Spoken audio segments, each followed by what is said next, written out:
Energy is in everything.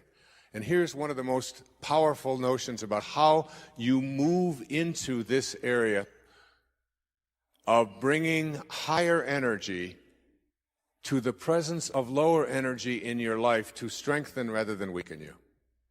It was on the wall of the ashram where Mother Teresa lived. And it goes like this. If you want to know tonight what to do and what to think and how to bring this energy to you, listen to these words. And put these, as I said, the money that's collected on these goes to a woman who lives in a wheelchair, who has the intention to not be dependent. And you stick this on there, and you know, your children just have to walk by these words. And the energy, it touches and impacts them. Just like the music, the CD, even carrying it around. It's why I knew that Sky's CD would strengthen rather than weaken you. You can take the Prayer of St. Francis, which she sings on there, put that on in your car and play it in a moment of frustration or anguish in traffic, and you know what? You can move the traffic. I know you laugh and you think that that kind of thing is impossible. There is nothing that you can't do when you shift your energy from energies that weaken to energies that strengthen. And this is what Kent Keith had written and what Mother Teresa lived by. She said, people are often unreasonable, illogical, and self-centered. Forgive them anyway. If you are kind, people may accuse you of selfish, ulterior motives. Be kind anyway. If you are successful, you will win some false friends and some true enemies. Succeed anyway. If you are honest and frank, people may cheat you. Be honest and frank anyway. What you spend years building, someone may destroy overnight. It's particularly relevant in America, isn't it? Build anyway. If you find serenity and happiness, they may be jealous. Be happy anyway. The good you do today, people will often forget tomorrow. Do good anyway. Give the world the best you have, and it may never be enough. Give the world the best you have anyway. You see, in the final analysis, it's all between you and God. It was never between you and them anyway. Say to you, Jay, why are you that way? Well, I'm this way because of this person, this circumstance. The person or circumstance is controlling the way I feel and the way I think. Anything that controls the way I feel and the way I think, I'm victim to, right? Okay. Or I actually can be a creator now. Okay. So when it's the hardest, it matters the most. Okay. So there's going to be a story, a valid story that's going to go along with those emotions that you're going to have to give up, that you can address at another time from a different state. If you're altered in that state and you say something, you do something, you write the email, you send the text, you'll always regret it. You'll always say, I should have never said that. I should have never done that. We got to learn that we're in an altered state at that time. So there's only one of two choices. You either stay there the whole day and tell everybody that story, or you say, okay, let me take a moment. Remember that this is the experiment called life. Okay, let me practice getting relaxed in my heart. Let me slow the animal down. Let me practice. I would take a few minutes. Now, let me breathe. Let me get my state back. Let me change everything. Okay, let me remember who I am, who I want to be when I open my eyes, and let me practice that again. Now, even if you had to do that 10 times in one day, I would say it was a day worth living. I would say it was a day worth living. And when we do walking meditations, in our retreats, we're doing walking meditations so you can practice doing it with your eyes open. Yes. Like if you're going to be relaxed in your heart and awake in your brain, and you can do it with your eyes closed, okay, let's take it out for a test drive. Yeah. Let me open my eyes. Let me pay a little bit more attention to my inner world. Let me practice feeling this feeling. Let me practice feeling this way, and let my brain do what it does. Let me let me change my physiology. Let me change my state.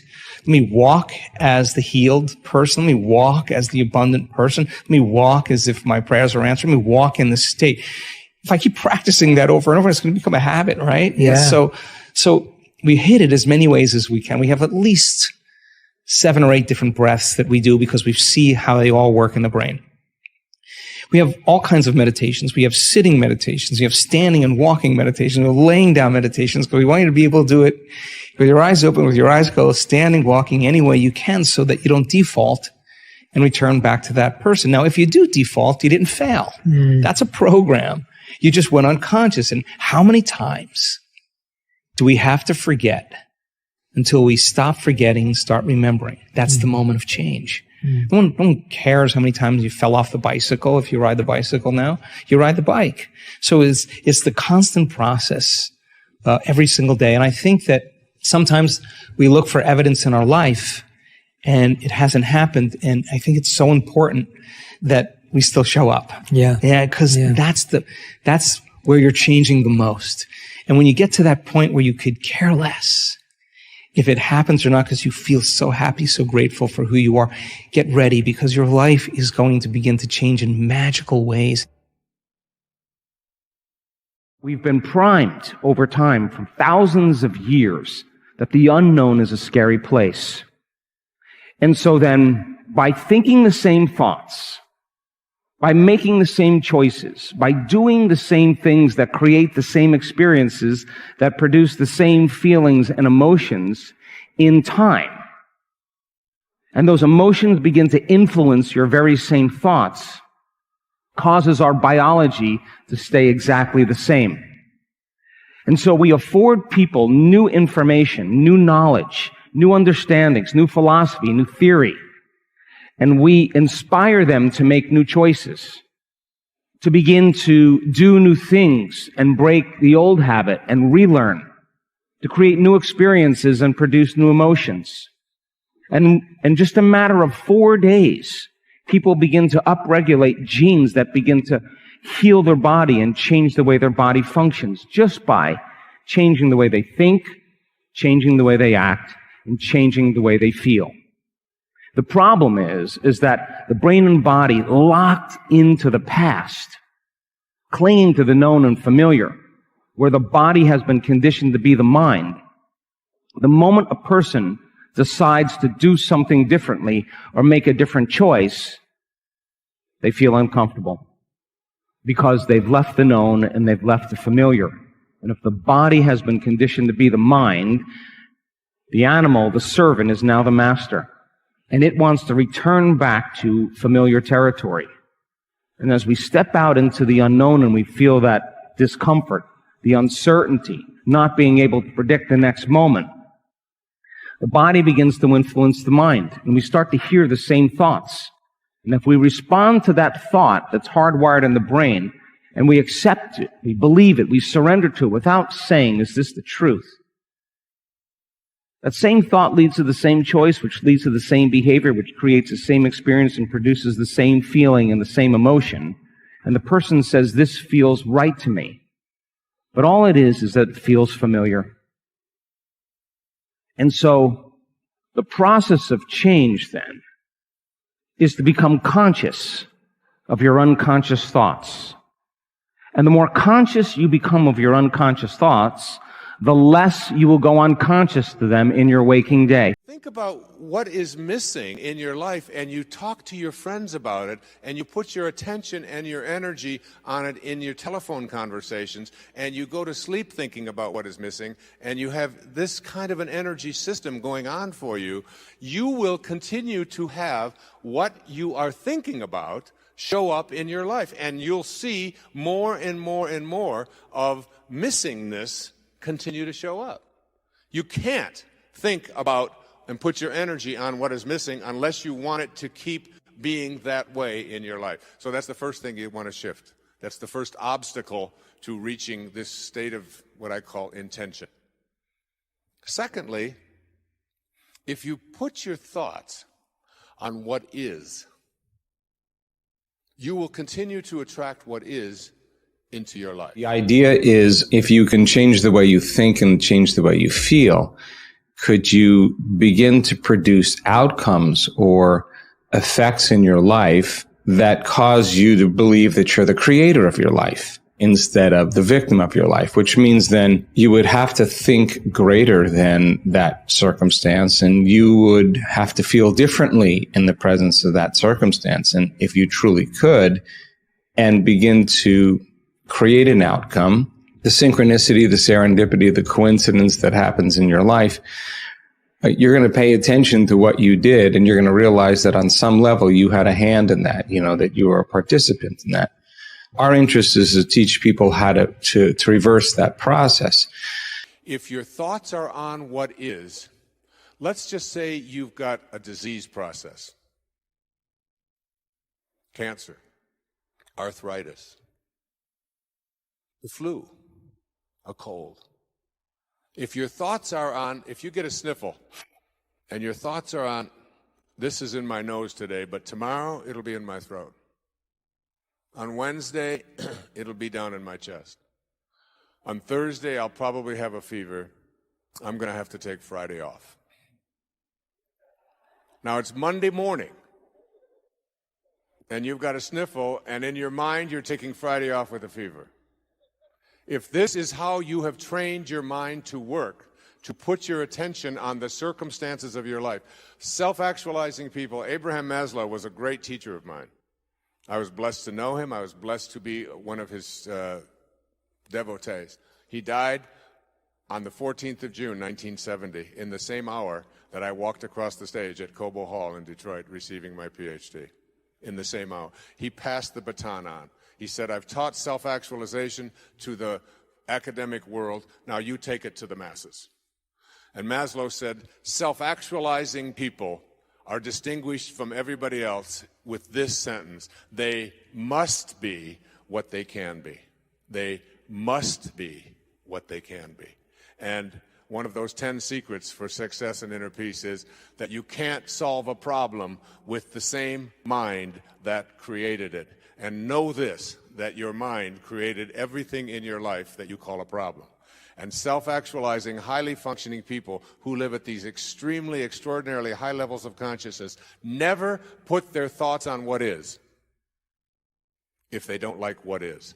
Because if your thoughts are on what is, and you despise what is, and if you look at poor people, if you look at unsuccessful people, if you look at sickly people, if you look at tired people, if you look at addicted people, you will see people who put their attention constantly on their problems, on what is wrong, on what isn't working, on what I can't do, and so on. They'll tell you about it, they'll focus on it, and when your thoughts are on what is, and what you think about is what expands, you continue to attract more of what is into your life. When I had a practice, I had a woman who came to me who said, I just went through a divorce 7 months ago, and I've been dating, and I've dated 4 different men, and all 4 of them have used me as a sex object. And every single one of them called me up after the first date and were mistreating me, and they didn't have any respect for me, and that was the end of it. And she said, I'd like you to talk to all 4 of these men. And I said, there's only one common denominator here. You are attracting into your life what you are putting your attention on. It's called the Job effect. You can't think about what is missing, and you can't think and put your energy and talk about what is if you don't like what is. Can't do that unless you want more of that to show up. That's precisely what we're teaching and witnessing in action. Tumors, for instance, can be viewed as illusions, and they are, in essence, the product of the information within the field. Change that information, and you can potentially change the course of matter itself. Now, this may sound complex, but it's the essence of what we explore during these 7 days. It's all about understanding the quantum field, how it responds not merely to our desires, but, more importantly, to who we are becoming. You mentioned an essential point, the power of love and healing vibrations. When we fill our hearts with love, gratitude, and coherence between our brain and heart, we emit a healing energy that can affect others, whether they actively engage in the process or not. It's a matter of creating a vibrational connection, a resonance, between ourselves and the person we want to support in their healing journey.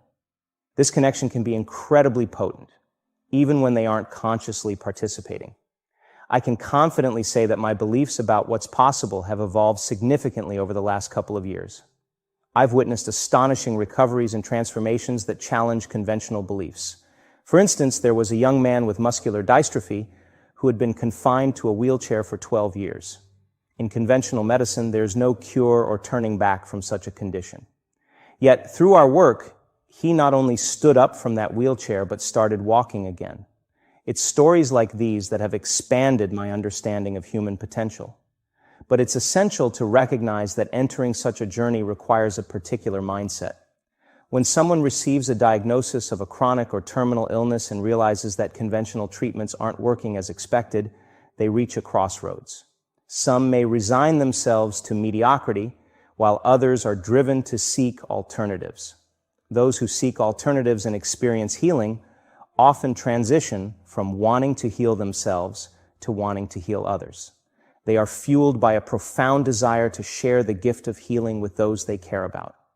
This transition in mindset opens new doors of possibility. Can we influence and heal others with our thoughts, love, and heart coherence, even if they are not actively participating or responsive to the process? The answer appears to be a resounding yes. As we explore this further, we build models of understanding and practice. People have stepped out of wheelchairs, regained their sight, and experienced remission of diseases through this process. Moreover, we've ventured into remote healing, where individuals come together in a state of coherence and focus their intentions on someone in need, even if they're miles apart.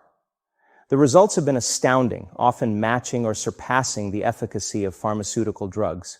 So, in a nutshell, we're discovering that the power of thought, intention, and love has a profound impact on our own healing and the healing of others. Third, you cannot put your attention or your thoughts or your energy on what always has been.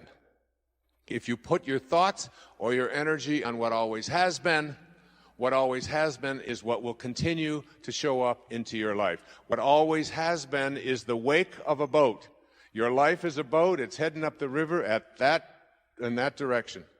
And it's heading there at 40 knots. And you're standing on the stern, and you're looking down at the water, and as the boat goes in this direction, here you are looking down into the water, and what do you see? You see the wake. And what is the wake? The wake is the trail that is left behind.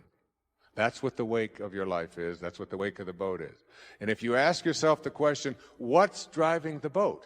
What's making this thing head in this direction? The answer is the present moment energy that is being generated by the engine, and nothing more is what's making the boat go in this direction. And then if you ask yourself this key question, is it possible for the wake to drive the boat? Can a trail that is left behind make a boat go in this direction? What's the answer? Impossible, isn't it? And so too is it impossible for the wake of your life, the trail that you've left behind, to be the reason why your life is going in this direction. It is not because of anything that has happened back here. That's an illusion that we live under. What has happened back here is a trail. The choices you make in this moment. And if your thoughts are on what always has been, this is the way we've always done things, this is the kind of person I am, I can't change, you can't teach an old dog new tricks, all of those cliches that have become so much a part of our life. If your thoughts are on what always has been, and you despise what always has been, you will continue to attract more of what always has been, even though you despise it. It works that way. So you can't think about what's missing, what is, and what always has been.